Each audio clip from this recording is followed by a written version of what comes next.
Bukan tidak mungkin sapi melahirkan anak kembar, walaupun peluangnya sedikit.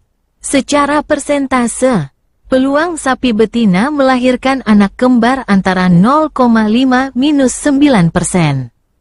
Untuk sahabat tani yang sedang beternak sapi dan ingin sapinya betinanya melahirkan anak kembar, bisa coba cara yang satu ini.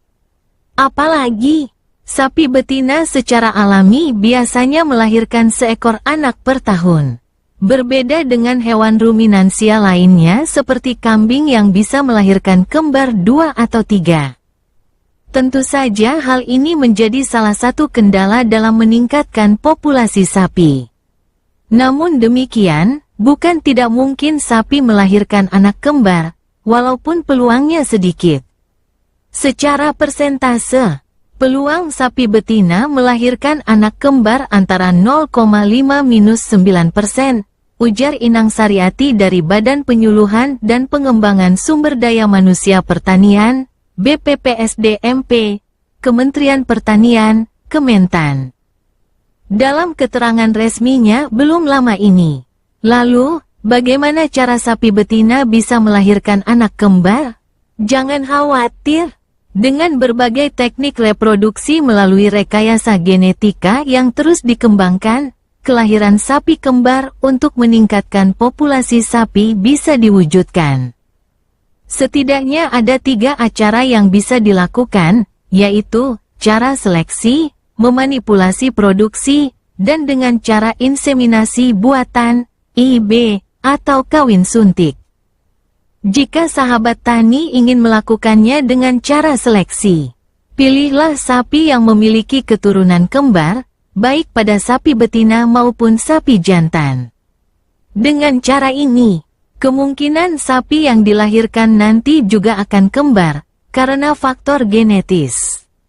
Untuk itu, lakukan seleksi secara selektif dan pilihlah indukan yang berkualitas dan sehat guna menghasilkan sapi kembar dalam kondisi sehat, ujarnya.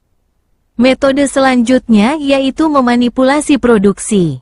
Caranya, dengan memberikan hormon pada sapi betina dewasa yang akan menjadi indukan. Tujuannya, agar menghasilkan lebih dari 1 sel telur yang nantinya dibuahi oleh spermatozoa hasil pemisahan kromosom. Kemudian, embrio yang merupakan hasil pembuahan terbelah menjadi 2 sel yang akan dipisahkan oleh mikromanipulator, dikultur hingga stadium matang. Baru setelah itu dimasukkan ke rahim bagian kanan dan kiri dan akhirnya menghasilkan anakan kembar, jelas Inang.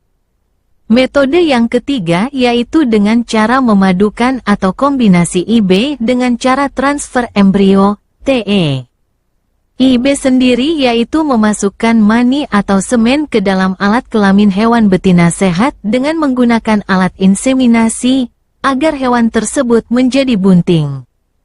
Adapun yang dimaksud semen yaitu mani berasal dari pejantan unggul, digunakan untuk inseminasi buatan, sebutnya. Sedangkan yang dimaksud TE yaitu proses kegiatan yang meliputi produksi embrio, pembekuan, penyimpanan, handling, towing, memasukkan embrio ke dalam alat kelamin ternak betina dengan teknik tertentu agar ternak tersebut bunting. Proses kombinasi IB dan TE ini menjadikan pembelahan telur yang telah dibuahi, sehingga menghasilkan anak sapi kembar, cetusnya. Tujuan dari proses yang ketiga ini yaitu membuat sekali reproduksi menghasilkan 2 anakan sapi, mengoptimalkan bibit unggul pada sapi, meningkatkan angka kelahiran pada sapi, memperbaiki genetika sapi, mencegah terjadinya penularan penyakit. Cara ini juga sangat terkenal di kalangan peternak sapi, karena cukup sukses untuk menghasilkan keturunan kembar. Namun, rupanya cara ini juga memiliki kekurangan yaitu, air susu yang dihasilkan oleh induk kurang, indukan akan mengalami mandul, proses kelahiran akan sulit, akan menurunnya sifat genetika pada sapi. Bisa terjadi kawin sedarah pada anakan sapi. Untuk melakukan teknik dan proses IB pada sapi, sahabat tani dapat melakukan beberapa langkah, seperti siapkanlah tempat untuk menampung sperma dan vagina buatan, lakukan evaluasi pada kualitas sperma, lakukan proses pengenceran dan pengawetan sperma, lakukan juga proses pengawetan semen beku.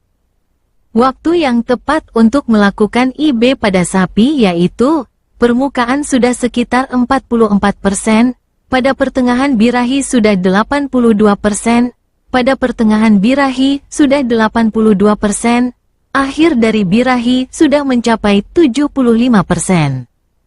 Setelah 6 jam birahi terjadi sekitar 62,5%, setelah 12 jam birahi terjadi 32,5%, setelah 18 jam birahi terjadi pada 28%, setelah 24 jam, birahi terjadi sekitar 12%.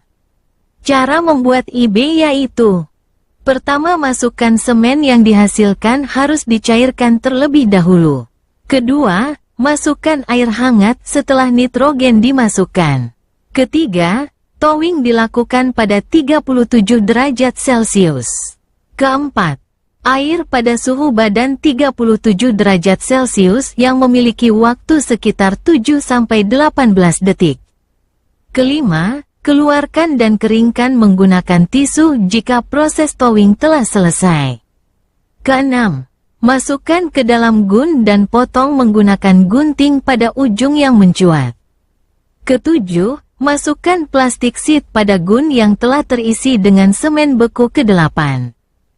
Siapkan sapi yang siap untuk di-IB. Kesembilan, lakukan proses IB sesuai dengan prosedur. Dengan menerapkan cara-cara tersebut di atas, semoga keinginan peternak untuk menjadikan kelahiran kembar pada sapi indukan atau betinanya dapat terwujud.